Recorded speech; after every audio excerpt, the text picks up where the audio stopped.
El fin es mi principio.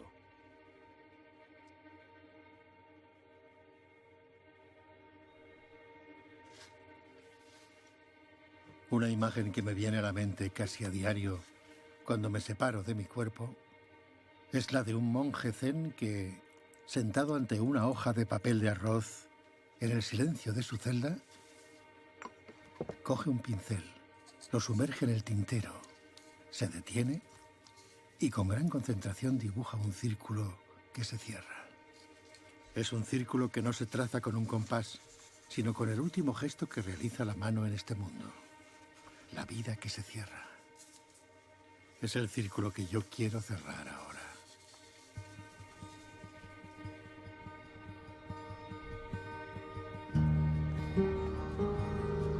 Mi querido hijo, sabes que con las pocas fuerzas que me quedan, apenas si puedo escribir unas cuantas líneas. Por eso esto no es realmente una carta, sino un telegrama. Me encuentro débil, pero alegre y sosegado.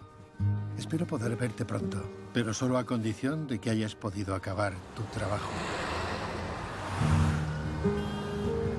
Porque una vez estés aquí, todo esto requerirá de toda tu atención.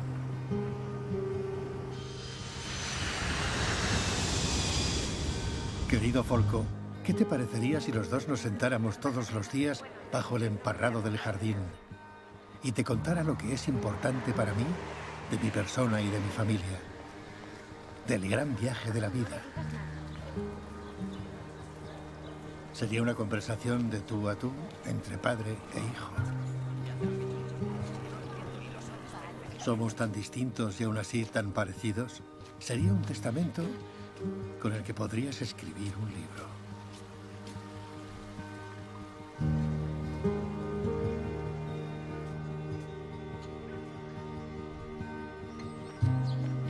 Apresúrate, porque no creo que me quede mucho tiempo. Hola, Fabio. Buenos días. ¿Cómo estás? Un abrazo, Italiano. papá. Hola. Me alegro de verte.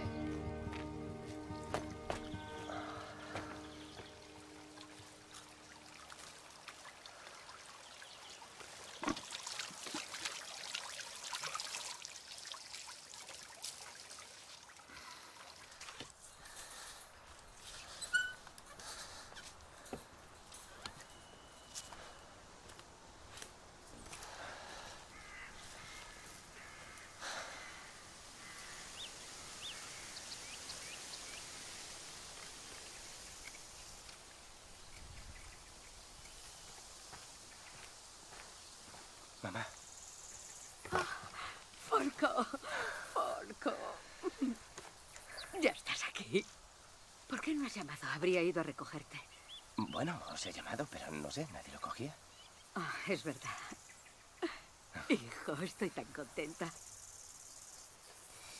¿Y papá cómo está? No muy bien, a veces está muy débil.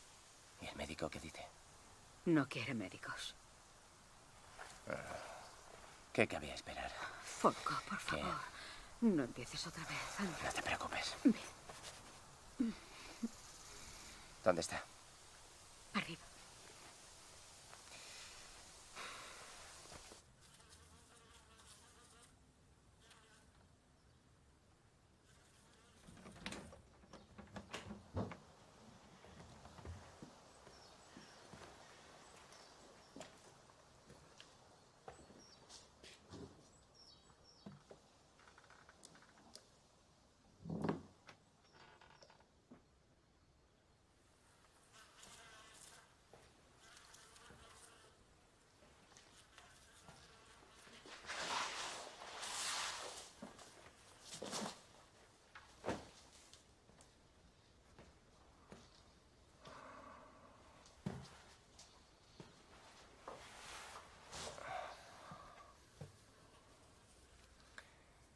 Hola, papá.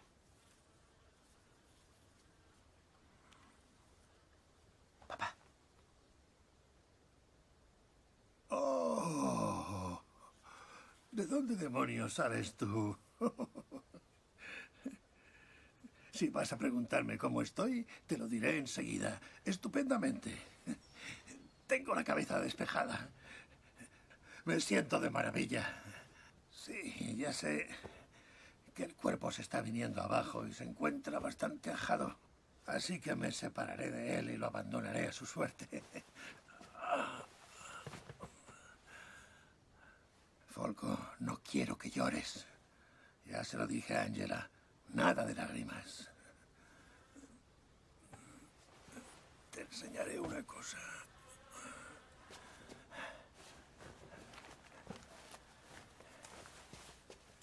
Ahora tengo este aspecto. ¿Qué?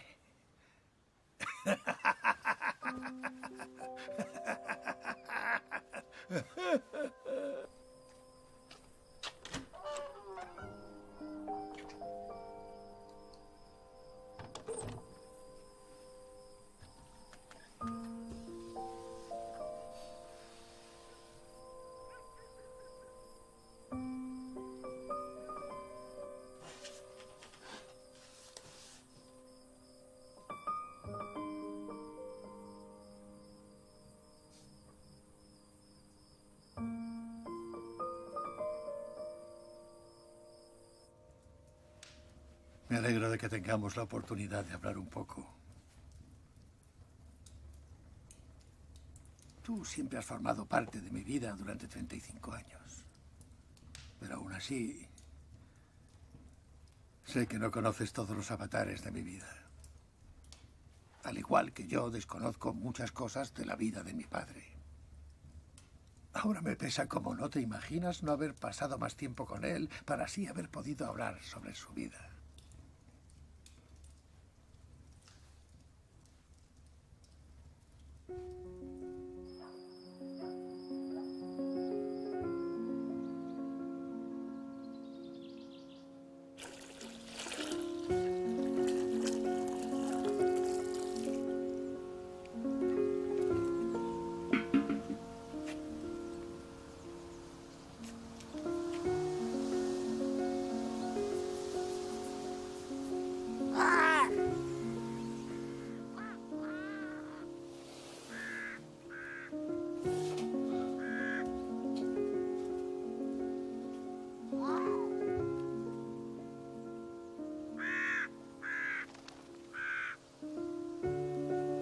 Come, come.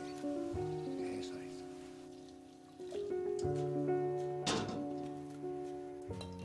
Papá ha cambiado mucho este último año. Sal, te está esperando fuera.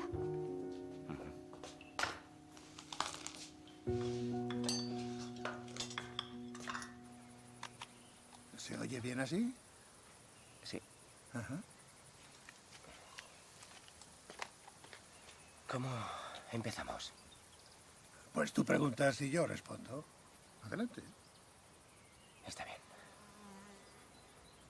Así que te has hecho la idea de que pronto morirás.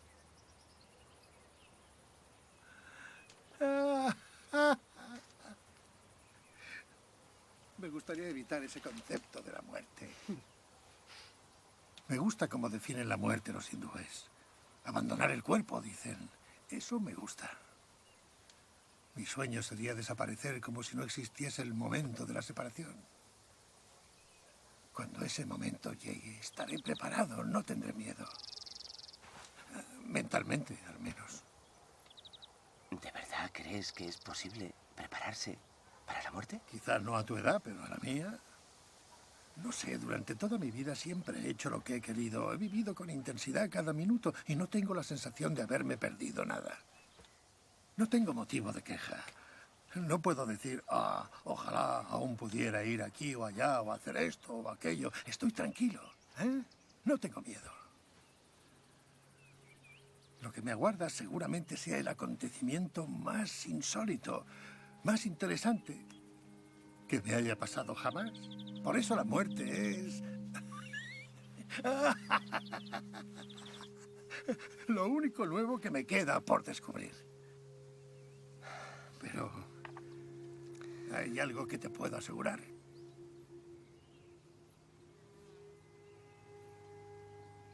Que que no acudiré a su llamada como si esperara a una mujer de negro con una temible guadaña en la mano.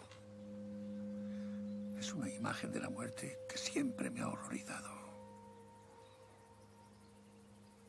Más bien iré tranquilo y en paz conmigo mismo. Más tranquilo que nunca. Nacen muchísimos seres humanos cada minuto en el mundo. Y mueren.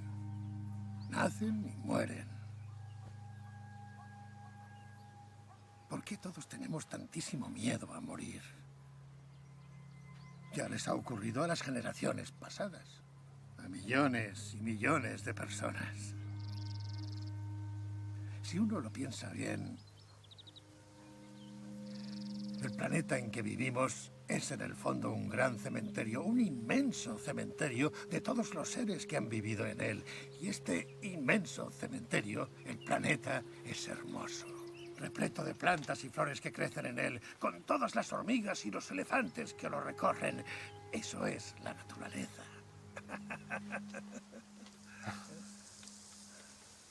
Pero ahora has venido a sostenerme de la mano. Y eso nos brinda la ocasión de hablar del viaje de aquel muchacho que vino al mundo en un barrio obrero de Florencia, que vivió de cerca y con mucha intensidad los grandes sucesos de su época, la guerra de Vietnam, China, la caída de la Unión Soviética, y que se retiró al Himalaya finalmente a descansar. Y ahora está aquí, en este pequeño y discreto Himalaya, a la espera de su muerte, algo que en mi opinión llena de regocijo. Y por eso esto es el fin, pero también el principio de una historia, la historia de mi vida, y de la que me gustaría seguir hablando contigo, para que reflexionemos juntos y descubramos si existe algún propósito en ella.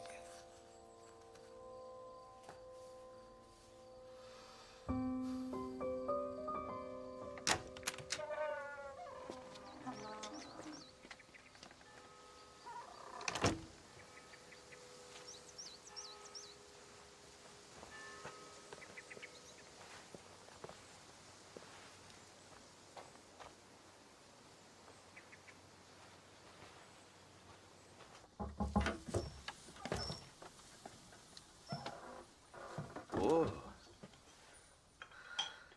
Esto parece el Tíbet. Mi pequeño Tíbet, en medio de Italia.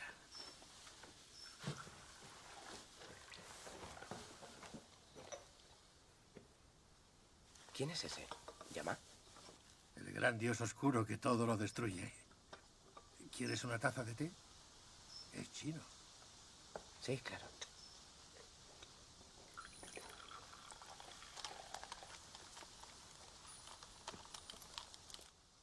China siempre te ha fascinado, ¿verdad? Eran los años de los grandes conflictos sociales. Incluso a gente como yo, que no éramos marxistas, leninistas, nos llegaban muy hondo los acontecimientos de aquella época. Lo que queríamos era cambiar la sociedad. No pensábamos en otra cosa. No debes olvidar que mis padres eran pobres. Vivíamos con muchas estrecheces y a menudo a final de mes no teníamos dinero para comprar comida. Florencia, la ciudad, quedaba muy lejos. Allí solo iba a veces los domingos con mi padre y mi madre. Íbamos a... Sí, ya sabes a qué. Ibais a tomar un helado. No, claro que no. Mirábamos solo cómo los ricos se tomaban un helado. Era nuestro entretenimiento, al igual que otros van al zoo. Vestido de domingo, acicalado y con zapatos lustrosos, algunos domingos paseaba con mis padres hasta la Plaza de la República, hasta el Café Pachkovsky, donde había terrazas, como hoy. Para proteger a los clientes, alrededor de las mesas había un seto de boj plantado en grandes macetas. Pero mis padres me permitían curiosear a través del seto para que viera cómo comían helado las familias pudientes. ¿Te das cuenta? Qué humillación, es increíble. ¿Cómo lo soportabas? No lo tragaba. Yo era pobre y me propuse proteger a los pobres de los ricos. Se convirtió en el motor de mi existencia. Imagínate, 1968. París arde, en las calles estalla la revolución. En todas partes, todos los días, hay enfrentamientos entre la policía y los estudiantes. La consigna es la imaginación al poder. Oh, a los jóvenes, aquello nos inspiró sobremanera, como puedes imaginarte. Oh, y Mao Zedong. Por joven que fuera, no pude resistirme a dejarme llevar por el enorme entusiasmo de aquellos hombres que junto con cientos de millones de personas querían llegar a formar una sociedad que no estuviera articulada sobre los pilares del dinero, el materialismo y los beneficios.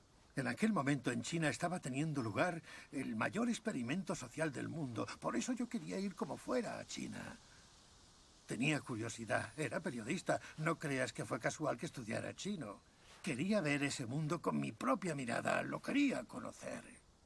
Y cuando por fin conseguí ir allí, ir a China, fue una aventura fantástica y extraordinaria para mí. Por poco te llamamos Mao. Por suerte en el registro no lo permitieron. Mao Terzani. Ja, ja, ja, ja, ja. Muy gracioso. Me entero de cosas que no sabía. Tal vez no le hicieras caso. Bueno, tal vez. ¿Sueles ver a menudo a Nobi? No tan a menudo como yo a papá cuando tenía su edad. Por vacaciones suele estar conmigo. También paso mucho tiempo fuera.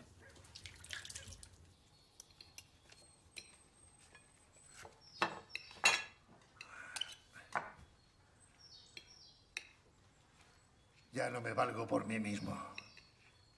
Ni siquiera soy capaz de pelar una patata. Está dura como una piedra. ¿Sería mucho pedir que me pusieras una patata cocida y que fuese comestible? Prueba esta. Está mejor. Son patatas normales de Orsiña, de Mario. Son un poco harinosas por fuera y un poco duras por dentro.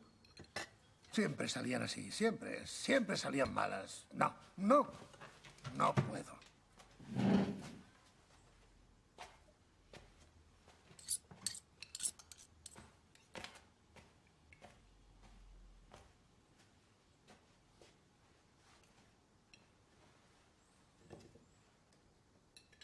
¿Qué habéis pensado hacer con mi cuerpo?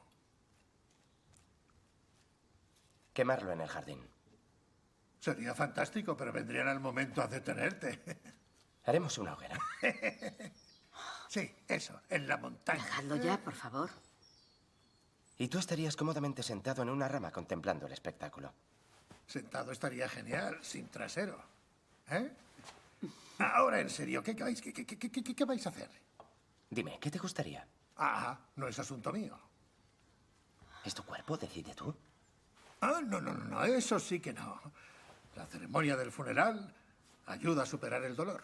Dejadlo de una vez, por favor. Cuando estuve en aquel monasterio tibetano en Francia, me hablaron de un viejo lama que sencillamente decidió esperar la muerte en la posición de loto y con los ojos cerrados, y se limitó a esperar. Una vez muerto, seguía ahí sentado completamente inmóvil. Y no sabían si estaba vivo o no. Estuvo así otros 14 días quieto, como una estatua. Me recuerda el caso de un monje tailandés. Solo que le pusieron unas gafas de sol porque ya no le quedaban ojos. Y ahí lo tenían en su vitrina. El monje con unas gafas de sol puestas. ¡Qué gracioso!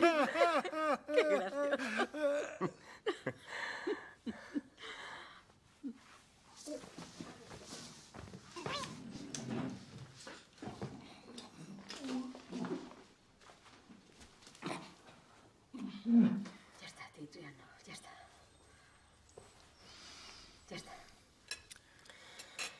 Tranquilo, ya está.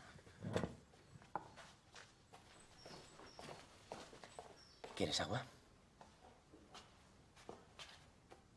Este condenado cuerpo hace lo que quiere. Bien, se acabó el almuerzo. Prosigamos.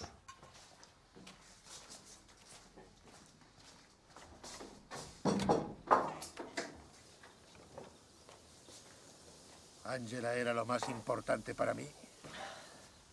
Era la certeza en torno a la cual giraba todo, la certeza de la libertad y al mismo tiempo de la protección. Era la estaca a la que el elefante consentía en estar atado mediante un hilo de seda. Con un ligero movimiento habría podido romperlo e irse, pero no lo hacía. Había decidido seguir atado a aquella estaca. Sí. A Ángela.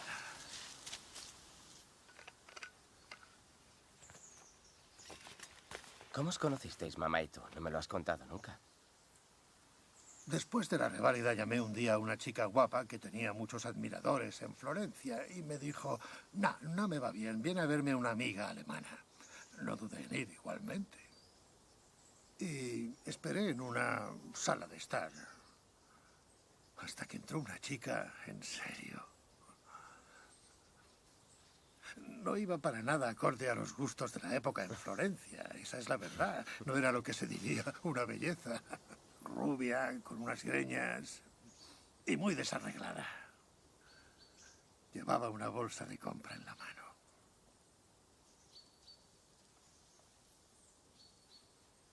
No quiere que se lo recuerde. Más tarde hizo un gran cambio. A los 30 estaba deslumbrante después de haber nacido vosotros. Pero en ese momento lo tuve muy claro. Ella era la mujer de mis sueños. Estaba hechizado. ¿Qué tenía de especial? Era auténtica, natural, sincera. Era muy cariñosa y generosa. Tenía tanta sensibilidad, empatía, inteligencia. Era...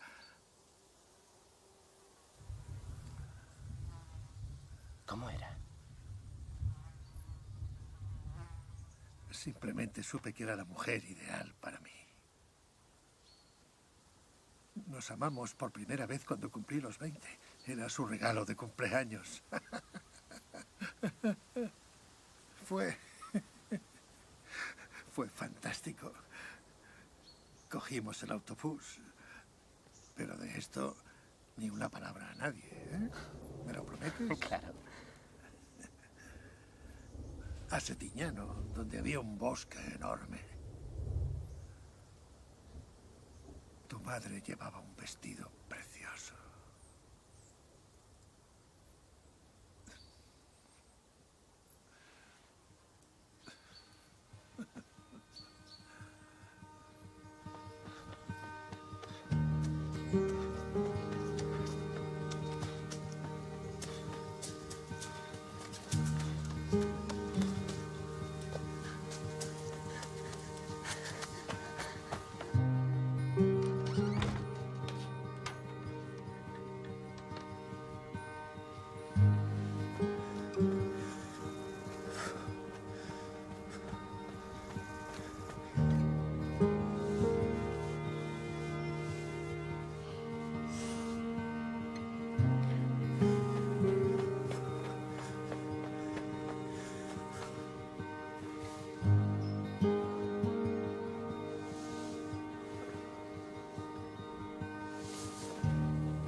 Perdona. Entra y ayúdame. Te irrumpes aquí sin avisar. Cámbiame esto. Sí. Ahí.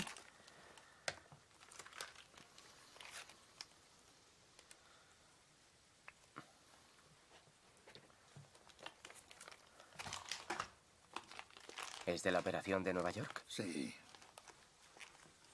Los médicos parecen fontaneros.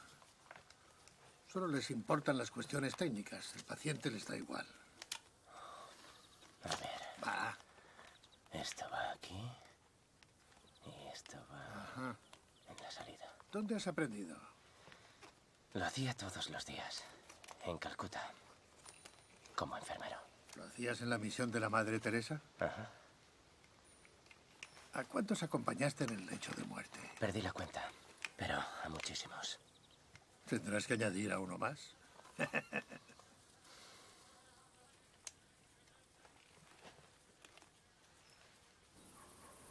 Cuando conseguí la beca para estudiar lengua y cultura chinas en Nueva York, solo tenía un objetivo en mente: ir como periodista a China. Así que metí en una maleta un saco de dormir que tu madre había confeccionado con una sábana y me fui de gira por Europa para ofrecer mis servicios a todos los grandes periódicos. L'Express y Le Monde en París, el Manchester Guardian en Manchester y finalmente Der Spiegel en Hamburgo. Y cuando les dije que quería establecerme en Asia, bingo, me ofrecieron un contrato como colaborador freelance. Ve y escribe. Te garantizamos 1.500 marcos al mes. Y empezaste a ser su corresponsal. En diciembre de 1971 me fui con Angela, contigo y Saskia, que acababa de nacer, a Asia sin saber nada de lo que podía aguardarme. ¿Qué edad tenías entonces? 33. Más o menos tu edad. Oh, qué valiente, ¿no? Entonces no se podía entrar en China, así que alquilé una casa en Singapur, una casa preciosa. Y desde allí me trasladaba hasta Vietnam para informar de la guerra. El día que llegué a Saigón, hubo una ofensiva muy cerca de donde estaba, en la carretera 13. Nos subimos a un taxi y nos fuimos al frente. Por Dios, aquello era un auténtico infierno. ¡Qué miedo pasé aquel día! Y nada más bajarnos del taxi, dispararon contra nosotros. Una bala pasó silbando a unos 5 centímetros de mi oreja. Debo confesar que siempre me ha costado ir al frente. Me obligaba a ir, me obligaba a mí mismo. Tenía un miedo atroz. Pero quería ver qué pasaba allí. A veces estaba... Cuando iba al frente, a veces estaba... realmente obsesionado con la idea de que en el fusil de algún desconocido que avanzara entre aquellos arrozales, sigilosamente hubiera una bala destinada a mí. Solo conocías la violencia por los libros. Es que uno se acostumbra enseguida a ello. También contábamos todos los cadáveres que dejaban amontonados en las cunetas, con una extraña sensación de distancia. Los únicos vietcongs que llegué a ver estaban muertos. Eran cadáveres, pestilentes e hinchados, hacinados en las cunetas. Uno cruzaba aquellos preciosos paisajes vietnamitas de arrozales de un verde intenso. Veía a todos aquellos campesinos vestidos de negro con sus sombreros de paja, las humildes casas de paja y madera, sobre tierra batida, y de repente aparecía esa maquinaria de guerra destructora e imparable, los carros de combate y los bombarderos de napalm. ¿Qué hacían allí? No pintaban nada. ¿Me das un plátano? Ten. Pero la guerra también tenía algo fascinante. Teníamos de todo a nuestro alcance. Pescado, cerveza, mujeres. Siempre cenábamos en locales de puertas enrejadas, para que ningún vietcong nos pudiera lanzar una granada de mano. Estábamos completamente locos. Nos desnudábamos, nos poníamos un sarong y nos tirábamos al agua. Hacíamos una burbuja de aire bajo el sarong y nos dejábamos llevar por aquel río de enorme caudal durante kilómetros corriente abajo, con los cañones tronando de fondo. Y luego volvíamos para tomar un soufflé de chocolate en el café de la Poste. En una ocasión, Al Bishop puso una granada encima de la mesa y dijo que si el soufflé no estaba bien esponjoso, no dudaría en hacer saltar el local por los aires. ¿Y cómo reaccionaste? Como tú. Me reí. ¿Quién era ese tal Bishop? Un fotógrafo americano chiflado. ¿Eh? La noche en que nos dijeron que la ciudad no iba a resistir durante mucho tiempo, temblé de miedo. Casi todos los demás periodistas ya se habían ido. Y los comunistas empezaron a entrar en Saigón. Los americanos huían en sus helicópteros de potentes reflectores. Hubo muchos desesperados que se agarraban a los patines de los helicópteros para salir de allí, pero se libraban de ellos. Aquello era un caos. En la embajada americana reinaba el caos total, un auténtico caos. Y cuando entraron los primeros tanques en la ciudad, y vi cómo los primeros camiones de rebeldes vietcongs bajaban por la calle Catinat, clamando su victoria. ¡Yai Phong! ¡Yai Phong! ¡Liberación! Me di cuenta de que era uno de esos momentos en que se escribe un capítulo de la historia. Y empecé a llorar. No solo porque se había acabado la guerra, sino porque había vencido la justicia por una vez.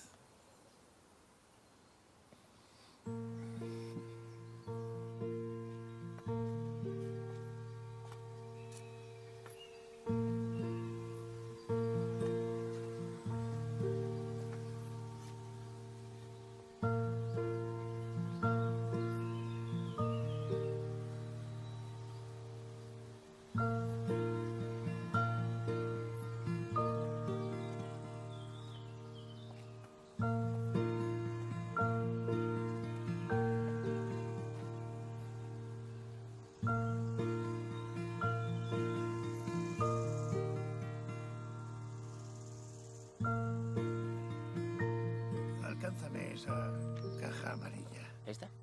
Esto es China. Tuve que esperar casi 15 años para poder ir allí. Hasta 1980 Der Spiegel no obtuvo permiso para abrir una oficina en China. Era un país completamente desconocido, todo era nuevo. Era un país en el que todo el mundo se desplazaba en bicicleta, riadas de individuos en bicicleta y todos vestidos igual. Mao acababa de morir y el país seguía prácticamente aislado de los extranjeros. Recuerdo bien la escuela china. Íbamos a un estupendo colegio internacional y nos cambiaste a esa institución comunista. Si os hubiéramos dejado en el colegio internacional, no habríais entendido nada de China. Lo primero que aprendimos fue arrojar granadas y saludar la bandera china. Genial. ¿Cómo era? Women Ruai con Shandan. Sí. Era auténtico comunismo. Aprendisteis a desfilar y a limpiar letrinas. ¿Por qué tienen que limpiar siempre las letrinas los demás y no nosotros? Ya. Sí, os obligué a adaptaros a China. Me acuerdo muy bien de aquello. A decir verdad, para mí fue una época horrible y no... Cuando salía del colegio me ponía a llorar. De eso me acuerdo. No veías la realidad a través de un prisma ideológico como yo, sino tal como era. Por desgracia, a mí me costó un tiempo.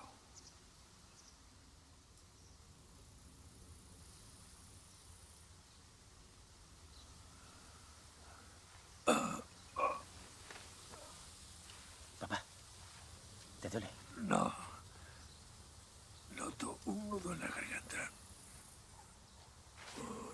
Me oprime.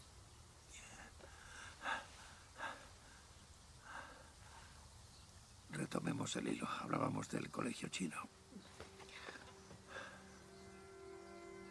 La vida en China me pareció deprimente. Un sistema que había arrebatado a la gente la alegría de vivir. Los chinos se reprimían y se espiaban continuamente entre sí. Era un estado policial. La historia de nuestro primer piso en Pekín ya tiene miga. Te asignaban un piso, te mudabas a él y comprobabas que no podías ir solo en el ascensor. Que encima apestaba a los pedos de la mujer que informaba de la planta en que te bajabas, a quién visitabas, etc.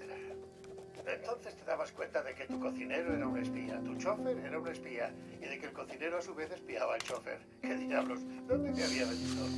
Los periodistas solo podíamos viajar por China con acompañamiento oficial.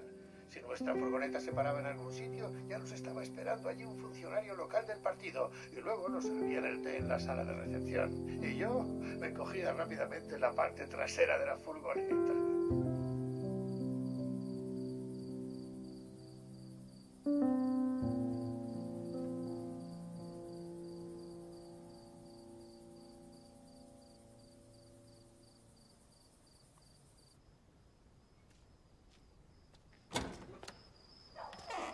Ángela, ¿cuándo sale de cuenta Saskia? En un par de días. ¿Qué nombre le pondrán? Nicolo. Es bonito. Ah, un nieto con el nombre de Maquiavelo. ¡Qué bien! Entonces parlamentaré con mi cuerpo para que aguante un poco más. No querrás morirte al día siguiente de que nazca tu nuevo nieto. No sería una buena idea. No, pero podría morirme el día anterior y reencarnarme en él. Tendrías que haberte despedido antes. La reencarnación ocurre durante la concepción.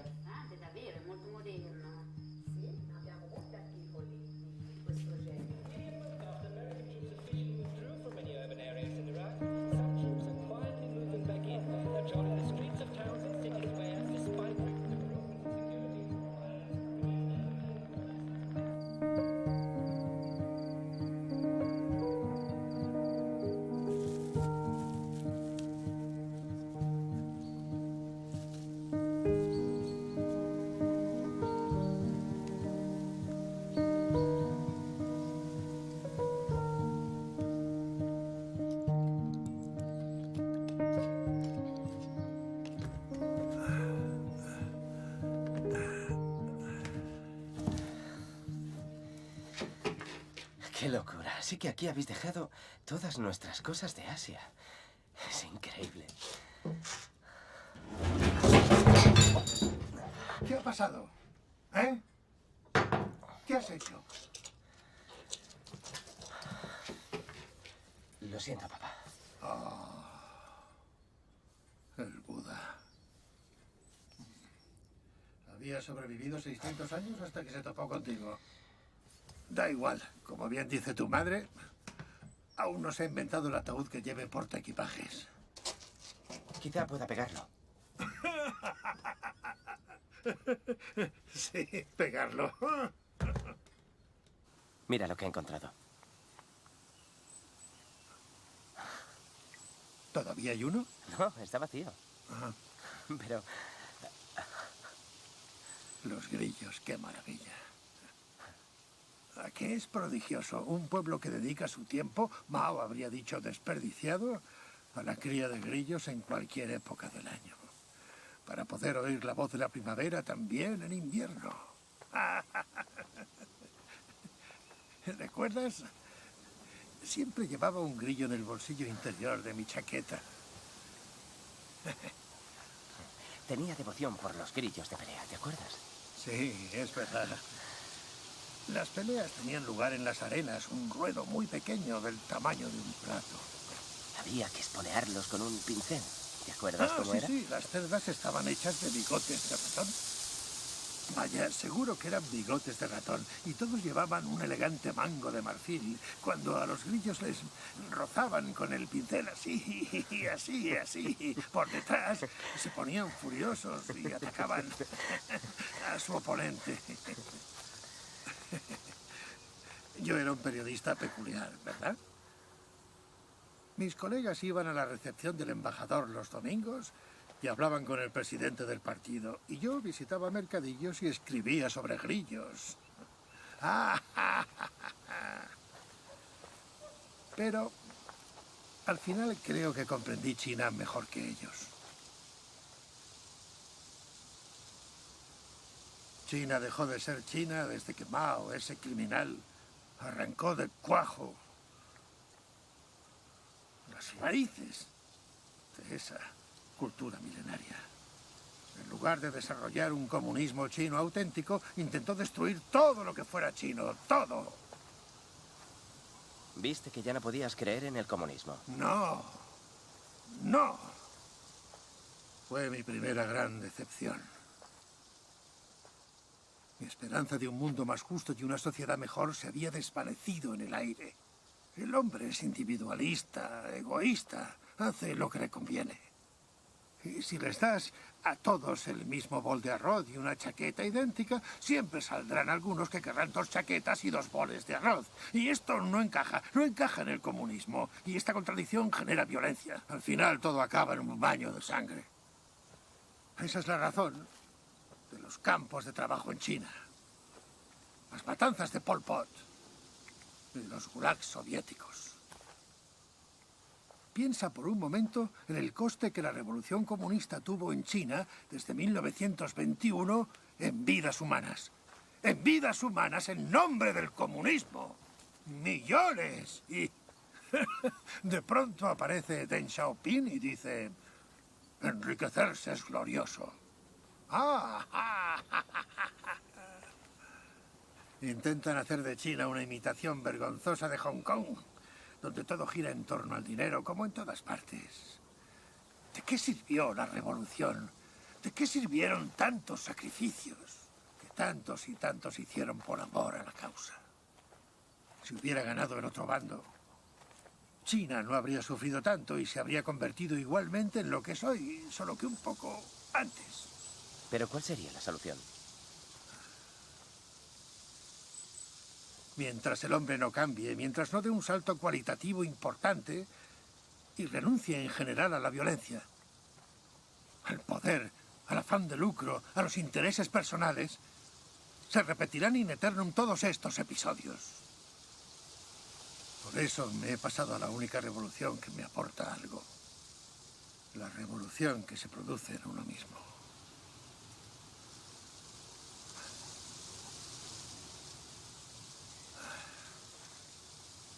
Me propuse hacer algo del todo nuevo. Fui a un curso de meditación. Y se me abrió una pequeña puerta a un mundo completamente diferente gracias a la concentración. Pensábamos que te habías vuelto loco, nada menos que tú meditando. La verdad es que no he avanzado mucho en este terreno. Sí que puedo quedarme meditando media hora o una hora y soy capaz de expandir la calma a mi alrededor para sosegar mi espíritu, pero no soy ni mucho menos un experto en la meditación. Mi profesor decía muchas veces: ¿cuántas gallinas habré visto empollar sus huevos durante horas y ninguna recibió la iluminación?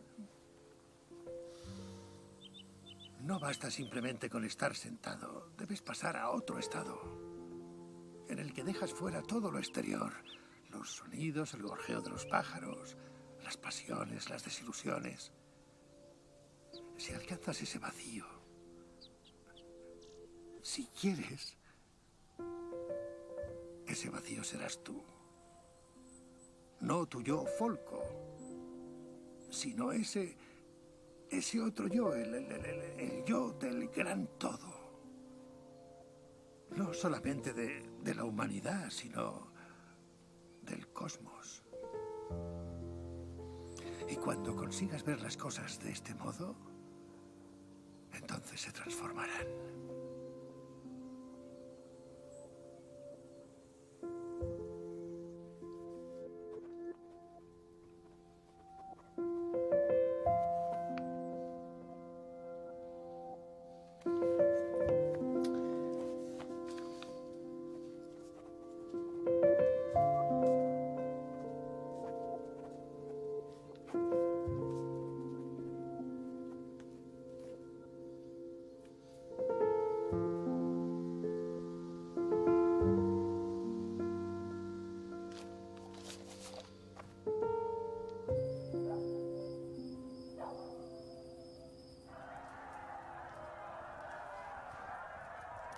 ¿Cuándo lo filmaste? Fue en enero. Oh, La mayor concentración humana del mundo, 15 millones de es personas. impresionante. ¿Y qué hacen?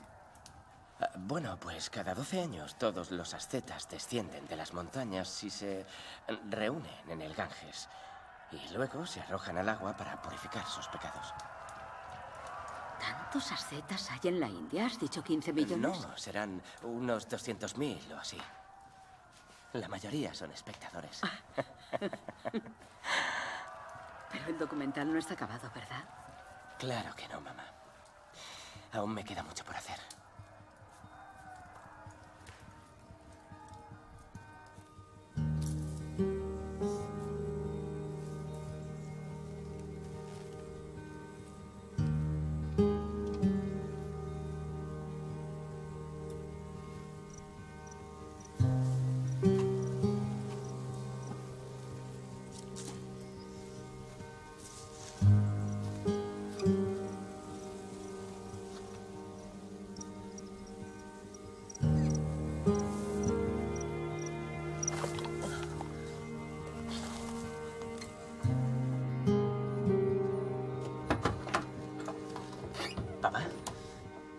visita.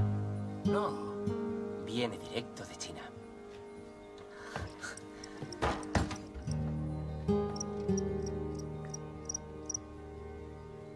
Sí. Tiene un leve acento italiano.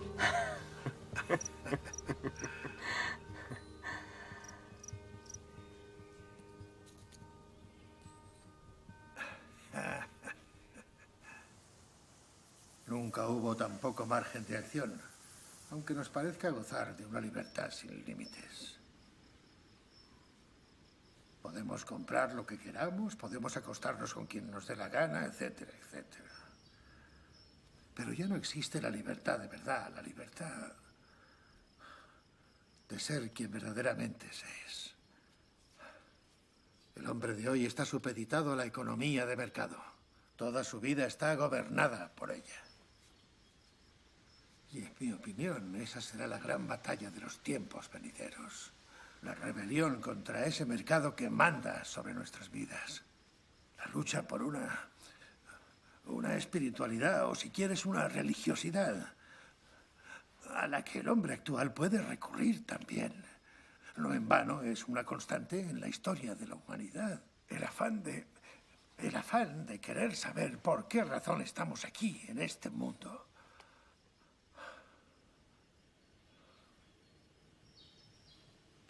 Con este perverso sistema del consumismo, la vida solo se centra en los juegos, los deportes, la comida, los placeres. Y parte de esas cosas no las necesitamos para nada. Pero el sistema continuamente nos tienta a quererlas, a querer poseerlas todas. Ahí fuera hay una trampa. Y tú eres el ratón. Ten cuidado.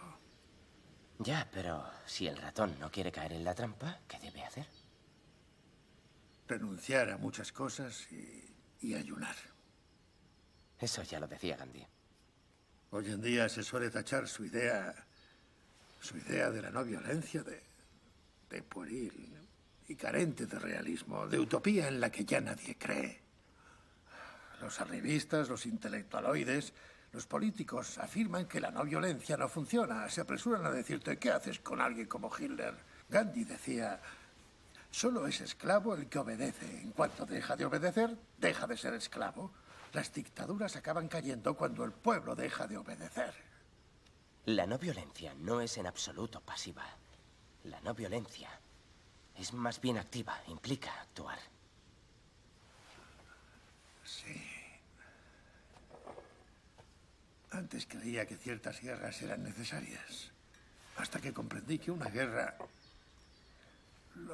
los objetivos que promete, nunca los puede llegar a cumplir. La guerra solamente genera más dolor, genera más miseria, destrucción, muerte.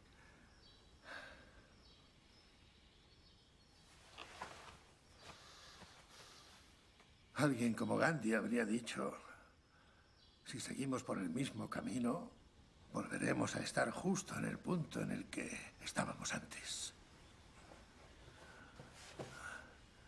Es evidente.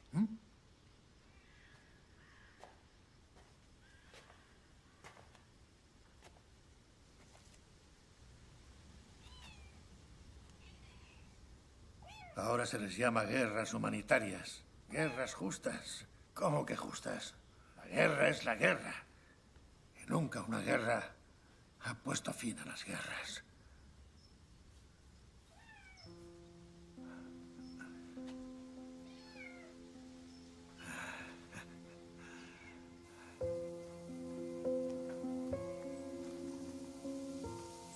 El hombre es realmente el ser más destructivo de este planeta. Y se empeña en no seguir evolucionando.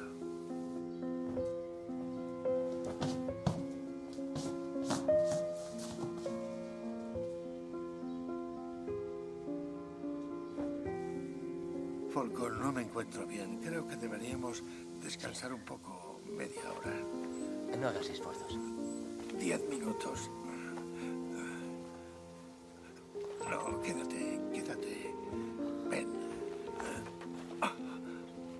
Sí, eso es.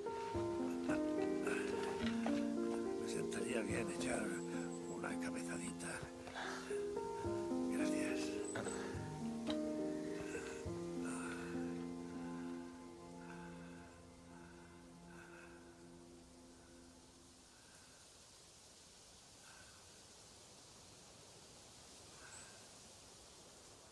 Por Nicolo. Por Nicolo. Por Nicolo. Ahora nuestra hija también tiene un hijo. Vendrán dentro de un par de días. Estaría bien que estuvieran todos. ¿Puedes traer a Nobi? No es tan fácil, papá. Viví al otro lado del mundo. Quiero que estén todos aquí. ¿Está bien? No lo sé. Claro que iré a recogerle al aeropuerto. Avísame cuando llegue, pero no al móvil. ¿Qué? ¿Qué? Sí, pero ¿por qué? ¿Por qué ibas a verlo? Sí, sí, claro. Ya te llamaré. Oye. ¿Sigues ahí?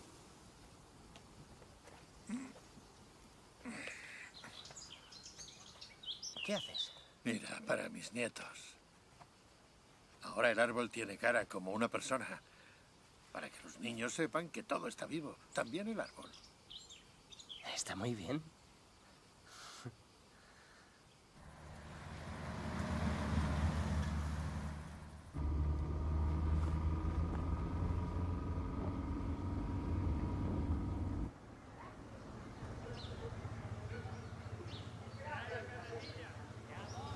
Enseguida vuelvo.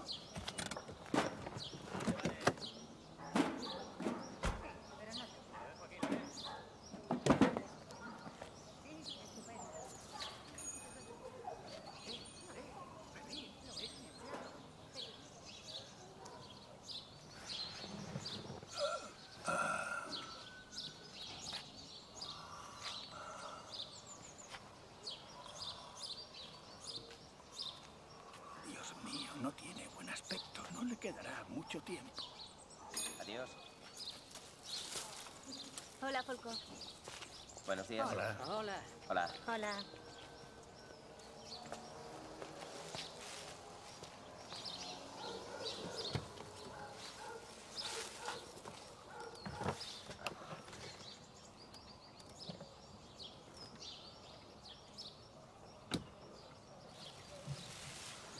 No estoy dormido. Escuchaba una conversación muy interesante. ¿Así? Sí. Ya hemos hablado largo y tendido de mi vida. ¿Qué hay de la tuya? Me va bien. Haces cosas interesantes. Estoy impresionado. Has estudiado en Cambridge, en Los Ángeles, luego en Calcuta. Has trabajado para la Madre Teresa. ¿Y ahora? ¿Qué planes tienes? ¿Qué va a ser de ti? Quizá vaya a Sudamérica y plante un huerto junto a un río. Me gustan los ríos. Me gusta ver pasar el agua. Está muy bien. Muy bien. Ya sé que los últimos años no han sido fáciles para ti, con la separación y luego el divorcio. Pero tengo la impresión de que te retraes demasiado del mundo. ¿Estás de broma? ¿Y me lo dices precisamente tú? ¿Tras 3 años en el Himalaya? Sí, he practicado el retiro al final de mi vida, pero tú eres joven. Coge las riendas de tu vida. ¡Haz algo! Papá, ya hago algo, hago cantidad de cosas. Puede que no las apruebes, pero no es asunto tuyo. Puedes hacer lo que te apetezca, pero tienes que acabar las cosas. Nunca acabas ningún proyecto. Tienes miedo al fracaso y por eso nunca los acabas.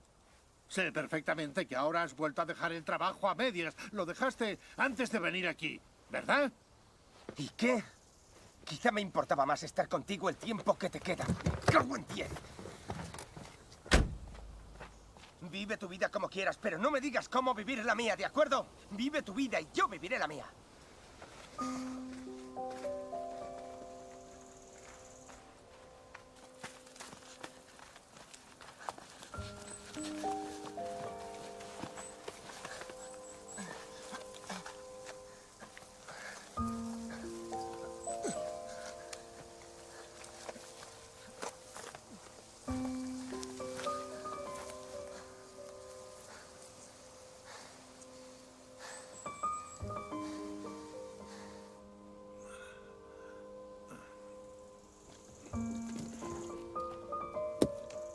¡Angela!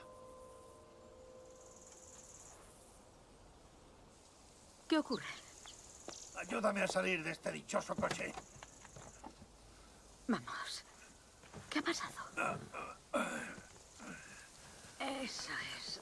Me ha dejado colgado. Nos hemos vuelto a discutir. Vaya, lo siento. Ah, pues yo no. Ah, ¿no? No. Es un chico fuerte. Ya no me necesita. Así ya he solucionado una de mis 3 últimas preocupaciones. ¿Cuáles son las otras 2? Saskia. Y tú. ¿Yo? Estoy acostumbrada a que hagas largos viajes. A donde quiera que vayas, sabes que algún día me reuniré contigo.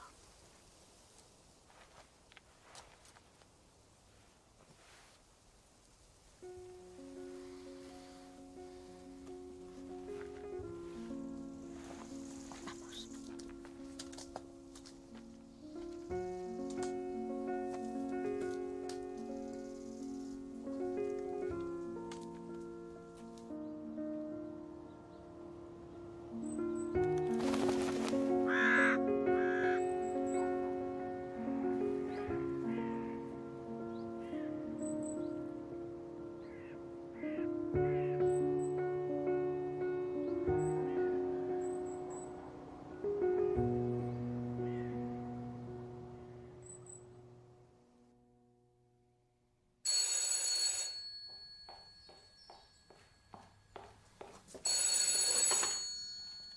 Diga. Hola, llamo de Longanesi. Ah, sí, hola. ¿Está Tiziano? Sí, está aquí. Quedé en hablar con él hoy. Ujú. ¿Se puede poner? Sí, le diré que se ponga un momento, por favor. Gracias. De nada. Tiziano. Es el editor. Habíais quedado para hablar del libro. Que hable Folco con él. ¿Folco? ¿Sí? ¿Folco? ¿Folco? ¿Por qué debo hablar yo con el editor? Porque es tu libro, no el mío.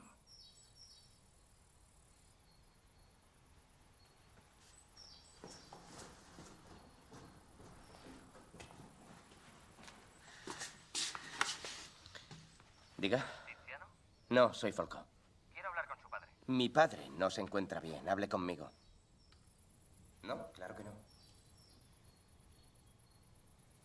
Para que quede claro, no necesito un corrector. No, tampoco uno experimentado. El libro lo escribiré yo y no se cambiará nada, ni una sílaba, ni siquiera una coma. ¿Entendido? Gracias. Y ahora, discúlpeme, tenemos trabajo, ¿de acuerdo? Muy amable. Adiós.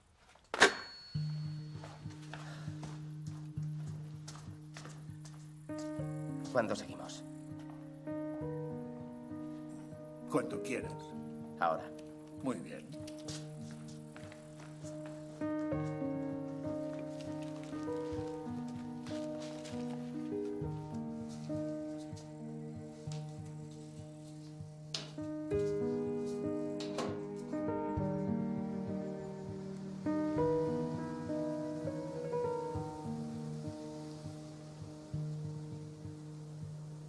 Sabes, Folco, la vida me ha hecho 2 regalos al mismo tiempo. Uno fue al final de mi actividad como periodista y el otro mi cáncer. Al fin me desprendía del mundo. Dejé todo atrás, mi profesión, mis amigos, la sociedad, y me fui a vivir a un ashram. 3 meses estuve en aquel ashram, sin hablar en ningún momento de mi pasado, sin contar a nadie quién había sido o lo que había hecho.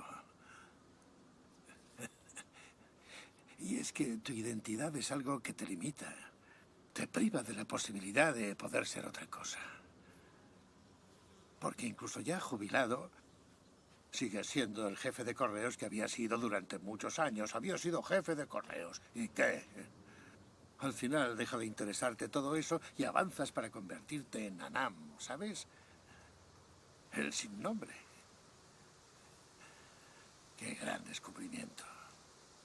No tener ya ningún nombre. He dejado de ser Tiziano Terzani. Ya no lo soy. ¿Y quién eres entonces? He sido mil cosas. Algunas verdaderas, otras solo imaginadas. He sido fanfarrón, hipócrita, asesino, adúltero. Como todo el mundo, he sido todo eso. Virgen Santa. ¿Cuántos roles desempeñas en la vida y cuántas máscaras llevas? Hasta que llega un día en que te deshaces de todas. ¿Y ya no llevas ninguna máscara? No. Ahora me siento ligero. Noto que no me afecta nada más. Puesto que ya no soy este cuerpo ni el resultado de todos mis recuerdos. Y como ya no soy nada en particular, puedo pensar que lo soy todo.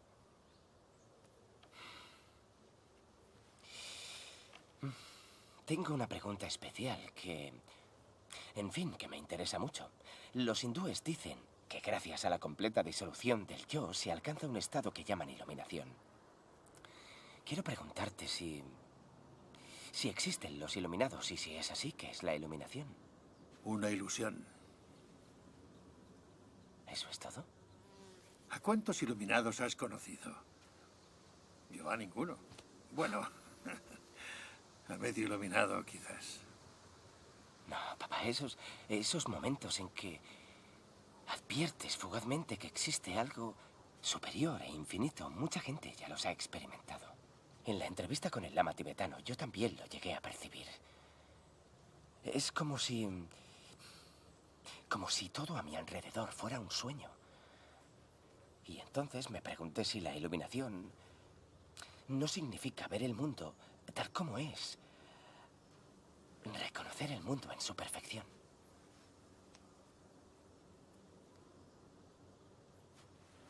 Quizá tengas razón.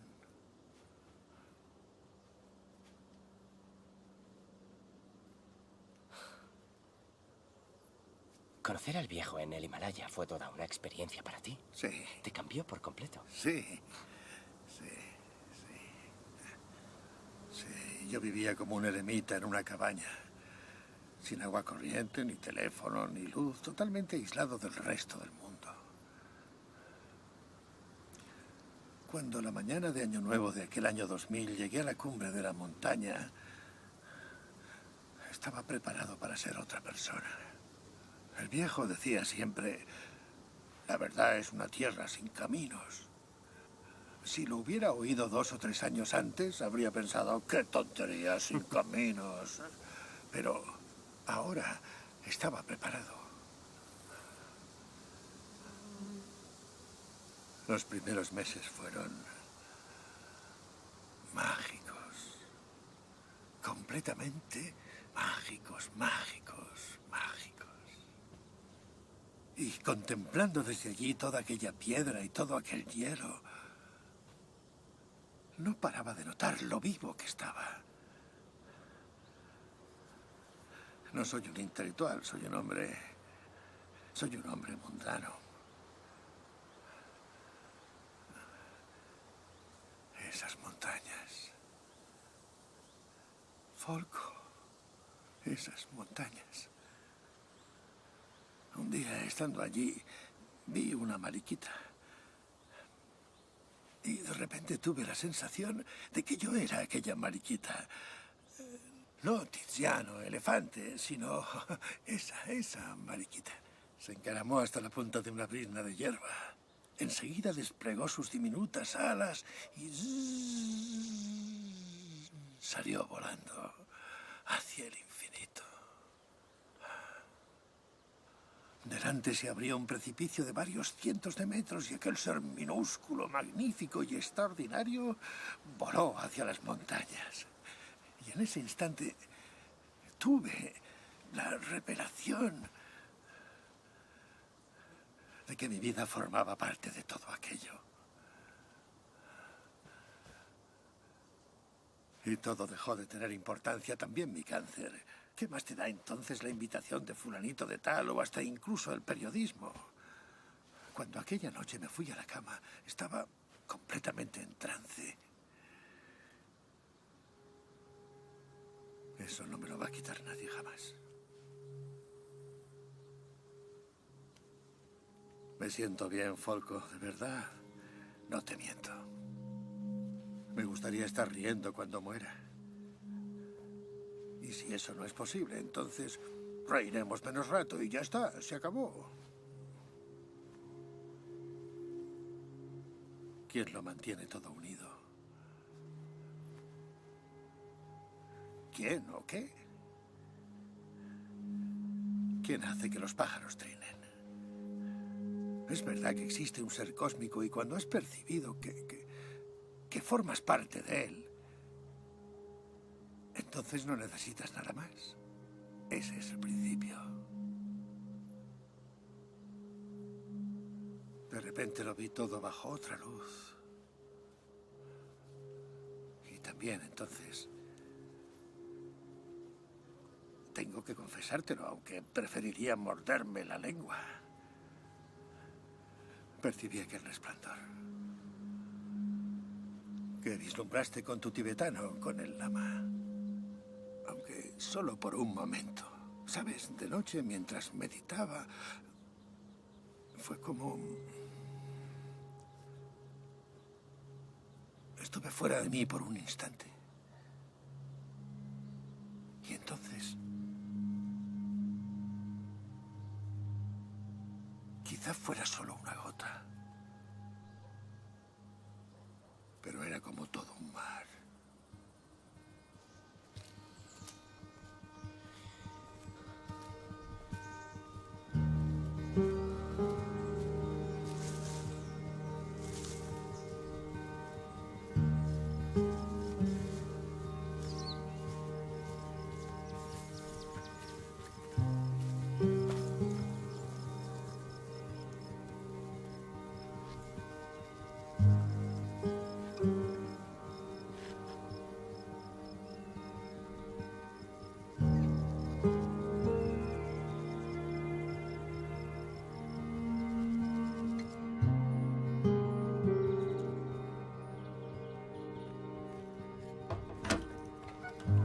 Buenos días.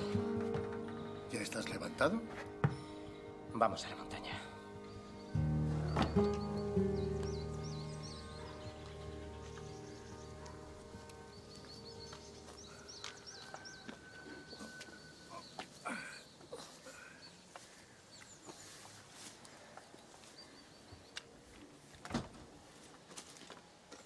Una cosa tengo clara, Folco.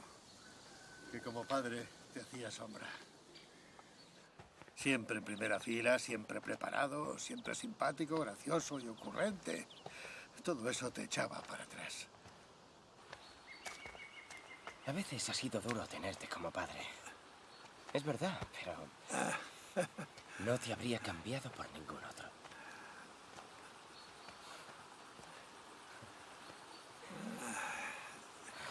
Venga.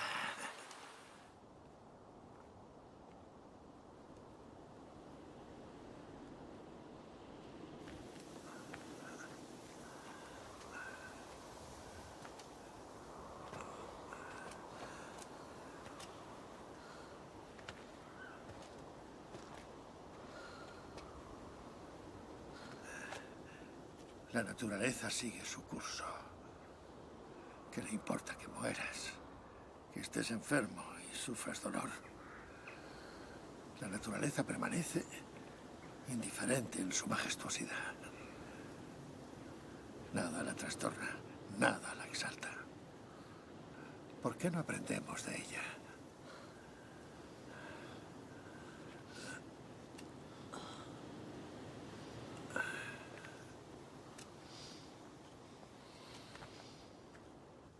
Me parece fantástico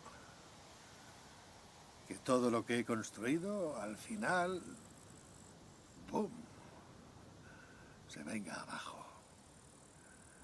Ahora ya no soy nada. Tampoco quiero ser nada. Toda una vida vivida para acabar no siendo nadie. Sí, eso es bien curioso.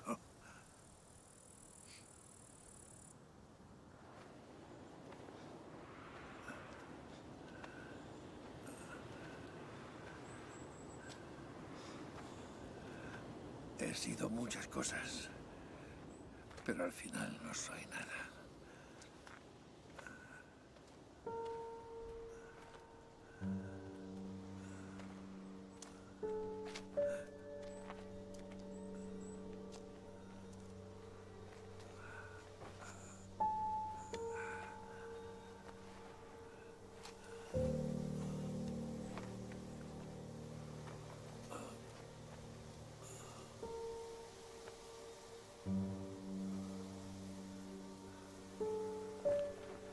Te dejo solo, pero estaré cerca.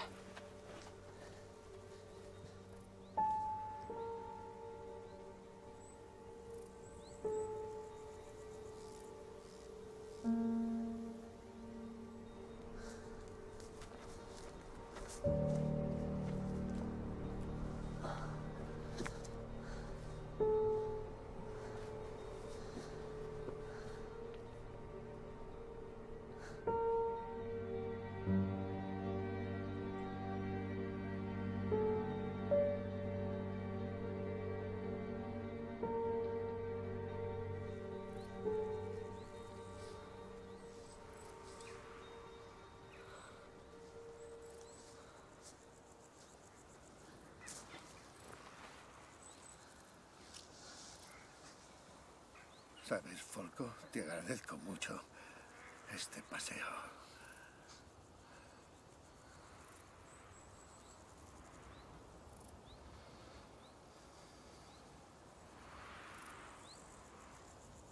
¿Qué ves cuando contemplas el mundo?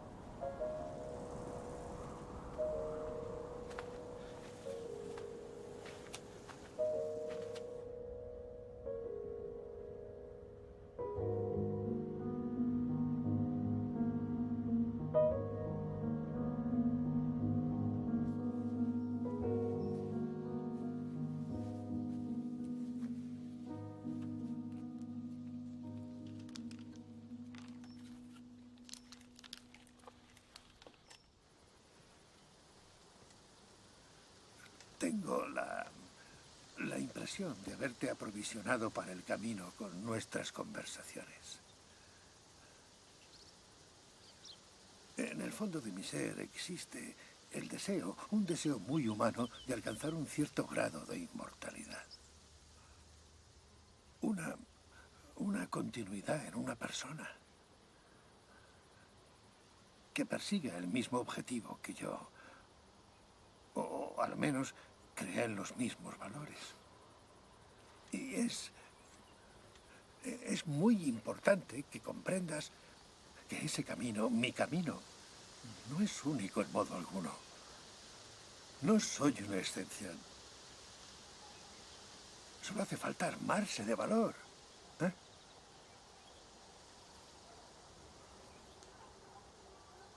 Lo fundamental es la autonomía, la posibilidad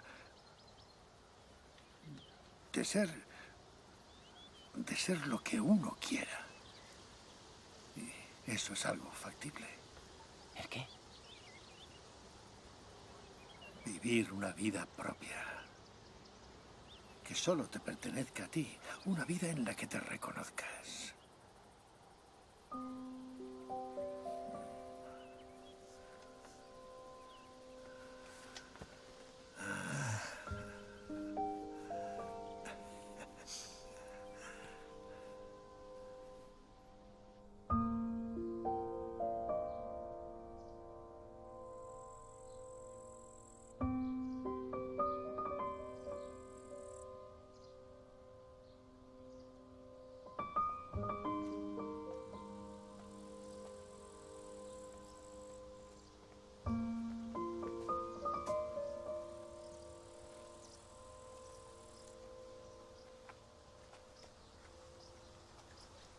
Hola, papá. Saskia. Mira.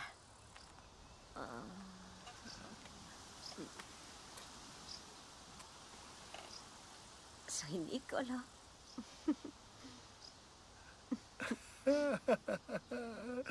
Hola, Nicolo.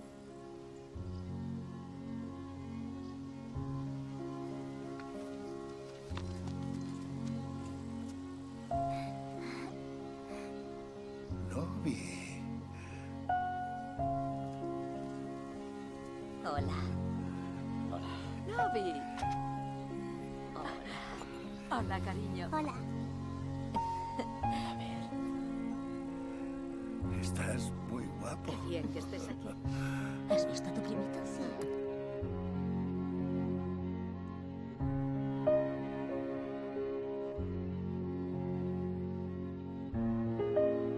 A mi familia. He dispuesto lo siguiente. Cuando llegue el momento, llamad al servicio de ambulancias. Vendrán a casa y se ocuparán de todo de forma discreta. Como ya sabéis desde hace tiempo, quiero que me incineren. Me trasladarán a la pequeña capilla en un ataúd sencillo. Y desde allí, sin cantos ni oraciones, me llevarán lo antes posible al horno crematorio, del que saldré convertido en cenizas en una urna sencilla. Luego quiero que me devolváis a Orsiña y una vez allí, arrojéis mis cenizas al viento. Este es mi deseo y mi voluntad. Procurad que así se cumpla. Gracias. Y espero que os riáis. Un abrazo. Tiziano. Ana.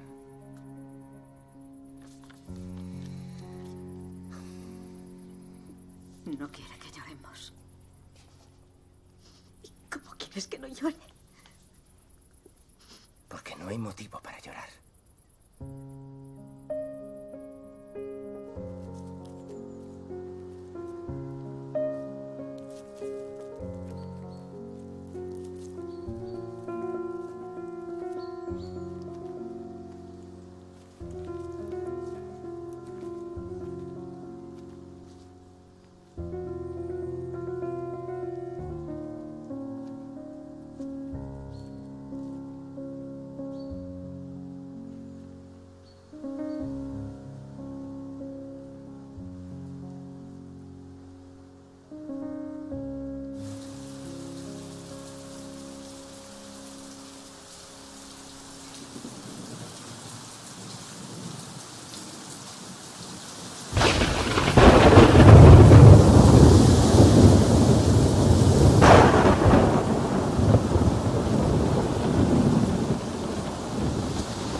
Folco, por fin has venido.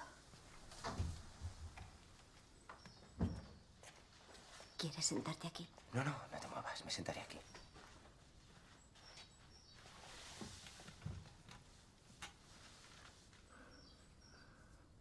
Hace poco me preguntaste qué veo cuando contemplo el mundo. Ocurre algo insólito. Antes me veía separado del mundo. Ahora ya no veo esa separación. Me veo como parte del todo. Todo es uno. Y cuando lo ves de esa forma, las cosas cambian radicalmente. Entonces, miras el mundo y percibes que no hay nada separado de ti.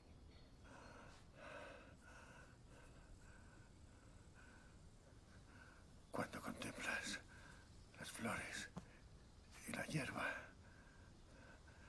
ya no son flores y hierba, sino una parte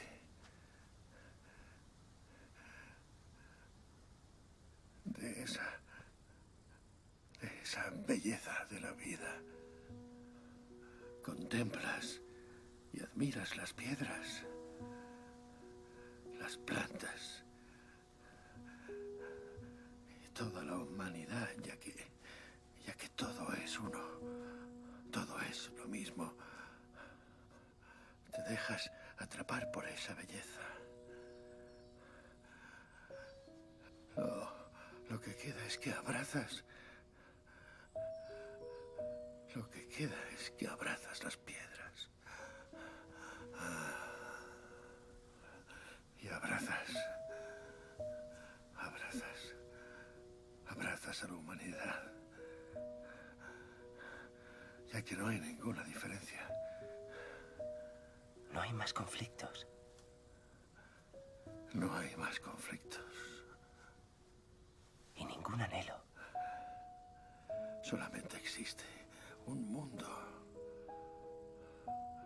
Y contemplas la tierra hasta el fondo y es hermosa. ¿Y qué es la muerte? El miedo a perderlo. Todo. A perder todo cuanto tienes. ¿No te importa?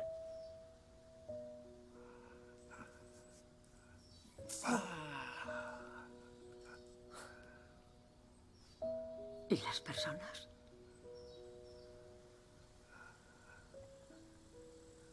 Lo mismo.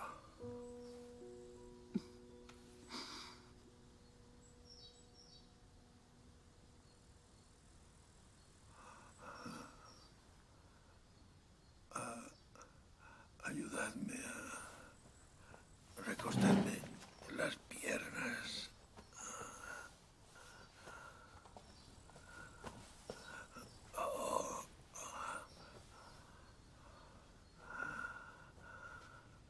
Dejadme descansar un poco. Me gustaría tomar una taza de té con tranquilidad. Está bien. Voy a hacer un té.